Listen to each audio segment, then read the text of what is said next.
कांग्रेस प्रत्याशियों के संभावित सूची के वायरल होते ही और दुर्ग से संभावित प्रत्याशियों में अरुण वोरा का नाम आने के बाद उनको बधाई देने वालों का तांता लग गया। लोग फूल माला और मिठाई लेकर उनके घर पहुंचने लगे, ढोल नगाड़े बजाते हुए पटाखे फोड़ने लगे।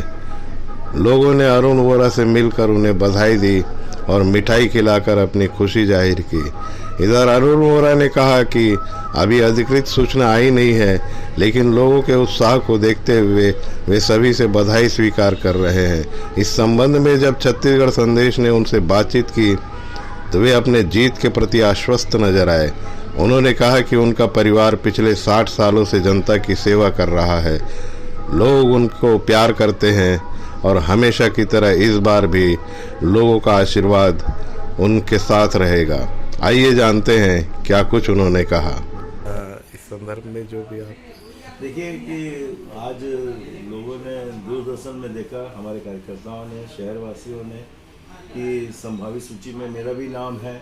अभी आधिकारिक रूप से थोड़ी देर में पुष्टि होगी, लेकिन नाम देख के लोगों में इतना उत्साह था और एक जश्न का माहौल उन्होंने बना दिया। ढोल धमाके लेकर यहाँ पर पहुँच गए, मिठाई लेकर पहुँच गए।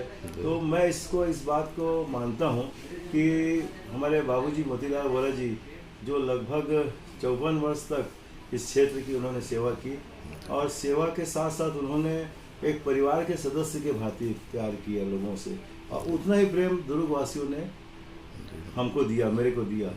तो मैं इस बात को कहता हूँ कि मैं दुर्ग वासियों के परिवार का सदस्य हूँ। हम यहाँ राजनीति नहीं करते, हमारा एक पारिवारिक संबंध है, उसको हम लोग मजबूती प्रदान करते हैं और उनका जो भरोसा हम पे कायम है, उस भरोसे को हम हमेशा बरकरार रखेंगे। आपने देखा होगा कि जो कार्य हुए हैं इन 5 वर्षों में भूपेश बघेल जी के नेतृत्व में, भूपेश है तो भरोसा है, भरोसे की सरकार, भरोसा बरकरार, इस युक्ति को उन्होंने चरितार्थ करके दिखलाया। आज करोड़ों रुपए के काम हुए पूरे प्रदेश में, हमारे शहर में भी हुए। तो लोगों को एक भरोसा है कि हम कांग्रेस के उम्मीदवार को विजयश्री दिलाते हैं, तो हमारा यह विकास कार्य आबाद गति से निरंतर चलता रहेगा। पहला चुनाव है जो बाबूजी नहीं है। हाँ। इसके पहले के 6 चुनाव में जो है बाबूजी थे, उनका आशीर्वाद रहता था, उनका मार्गदर्शन भी आपको मिलता था हमेशा। अभी उनका नहीं रहने का दुख तो हमको हमेशा रहेगा जी। उन्होंने जो आदर्श प्रस्तुत किए हैं, जो संस्कार दिए हैं और एक परिवार की भांति उन्होंने संपूर्ण जीवन में काम किया है, वो हमारे लिए प्रेरणा रहेगा। ये बात आपने बिल्कुल सही कही कि बाबूजी पहला चुनाव है कि नहीं है। मेरे हर चुनाव में वो यहाँ आते थे, लोगों से मिलते थे और एक बड़े बुजुर्ग के नाते वो सबको प्यार करते थे, सब उनसे प्यार करते थे और बाबूजी की बात में कोई टालता नहीं था। लेकिन उन्होंने इतना कुछ किया, इतना कुछ प्रेम दिया है, तो जहाँ तक मेरा प्रश्न है, मैं भी उनके ही बताए रास्तों पर चलता हूँ, तो मुझे भी उतना ही प्रेम लोगों ने दिया है। मैं इसीलिए कहता हूँ कि दुर्ग वासी जो हमारे मतदाता हैं, मतदाता नहीं भगवान हैं और कार्यकर्ता हमारी ताकत है, सेवा हमारा धर्म है। तो मैं इस भावना को लेकर चलता हूँ और मैं, आपने जो पूछा, मैं आपको भरोसा दिलाता हूँ कि मैं भी जब तक इस संसार में रहूँगा, जीवित रहूँगा, मैं दुर्ग वासियों की सेवा करते रहूँगा। बाबूजी ने हमेशा इस बात को कहा कि ये हमारे परिवार के सदस्य, हमारा सौभाग्य है कि हमको सेवा करने का अवसर मिला है। मैं कांग्रेस पार्टी के सभी हमारे वरिष्ठ नेता, हमारे सोनिया गांधी जी, जिनका बहुत बड़ा आशीर्वाद हमारे परिवार पे रहा, हमारे खड़गे साहब, राहुल जी, प्रियंका जी, हमारे प्रदेश के मुख्यमंत्री भूपेश बघेल जी, दीपक बैज जी, ताम्रध्वज साहू जी, रविंद्र चौबे जी सहित हमारे जितने चरणदास महन जी, जो बड़े बड़े नेता हैं हमारे प्रदेश के, उन्होंने भी मुझे एक परिवार के सदस्य की तरह माना, जिसका परिणाम है कि आज संभावित सूची में मेरा नाम आया।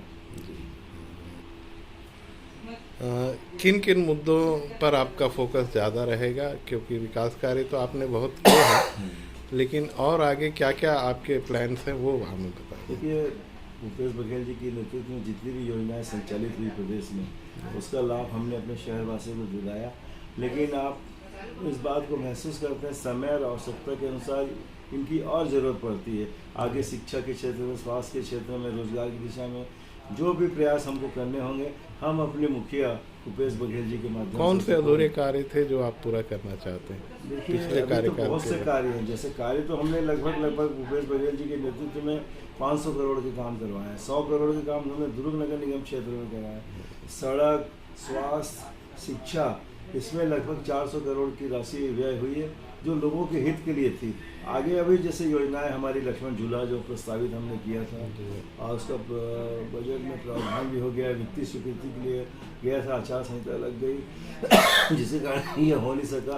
रिवर फ्रंट है, नौजवानों के लिए जो हमारे पटरी पार क्षेत्र है, बहुत बड़ा क्षेत्र है, वहाँ हम चाहते हैं कि वहाँ एक अच्छा स्टेडियम बने, वहाँ महाविद्यालय खुले। इसके लिए भी मैंने पूरे प्रयत्न किए थे, क्योंकि आचार संहिता के कारण बोरसी क्षेत्र जो है हमेशा से उपेक्षित रहा है। हाँ, जी हाँ। लेकिन बोरसी में भी बहुत से कार्य हुए हैं। अभी आत्मानंद स्कूल हमने वहाँ पे खोला, मुख्यमंत्री जी के माध्यम से सड़कों का डामरीकरण कराया, पेयजल की अच्छी व्यवस्था की। आगे जो भी जरूरत होगी उसको करने में हम कोई कसर बाकी नहीं रखेंगे। भाजपा हमेशा निगम के मामले में हो, चाहे आपके विधानसभा क्षेत्र में कार्य के मामले में हो, हमेशा निष्क्रियता का आरोप लगाती रही है। जगह जगह आंदोलन भी उन्होंने किए हैं और उनका मेन फोकस भी यही है, जो चुनावी मुद्दे रहेंगे वो भी यही रहेगा। आप किस तरह उसको काउंटर करेंगे?